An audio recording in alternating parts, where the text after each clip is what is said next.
আজকের পর্ব শুরু থেকে এক অদ্ভুত চাপা উত্তেজনা। আদালতের ভেতরে যেন নিঃশ্বাস নেওয়াটা কঠিন হয়ে গিয়েছে।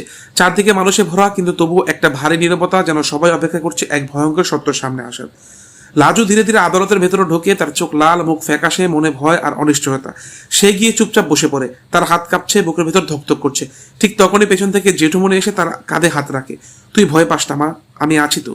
এই কথাটা শুনে লাজুর চোখে জল চলে আসে। সে মাথা নেড়ে নিজেকে সামলানোর চেষ্টা করে।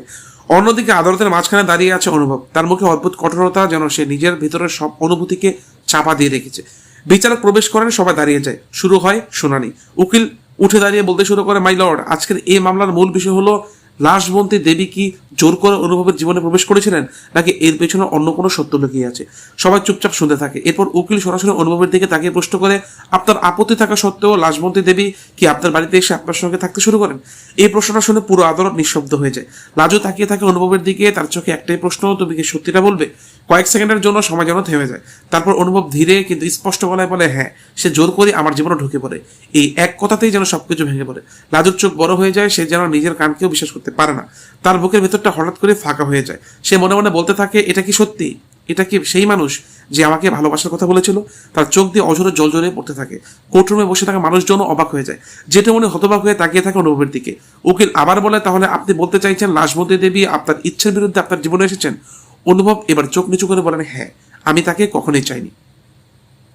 এই কথাটা শুনে লাজু আর নিজেকে সামলাতে পারে না। সে হঠাৎ করে কাঁদতে কাঁদতে উঠে দাঁড়ায়, না, এটা মিথ্যে, তুমি এমন বলতে পারো না অনুভব।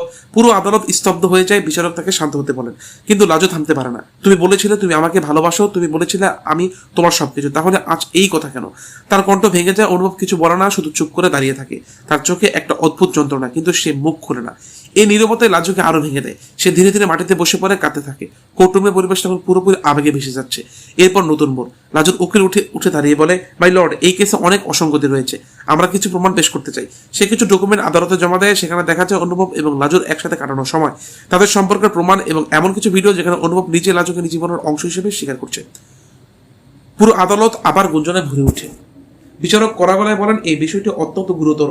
সত্য উদ্ঘাটন না হওয়া পর্যন্ত এই কেস চলবে। অনুভবের মুখে তখন স্পষ্ট টেনশন। সে বুঝতে পারে সত্য বেশি দিন লুকিয়ে রাখা যাবে না। রাজু ধীরে ধীরে উঠে দাঁড়ায়। তার চোখে জল থাকলেও এবার তার মুখে এক অদ্ভুত দৃঢ়তা। সে মনে মনে বলে, আজ তুমি আমাকে অস্বীকার করছো, কিন্তু আমি সত্য প্রমাণ করব। ক্যামেরা ধীরে ধীরে অনুভবের দিকে যায়। তার চোখে জল চিকচিক করছে, কিন্তু সে মুখ ঘুরিয়ে নেয়।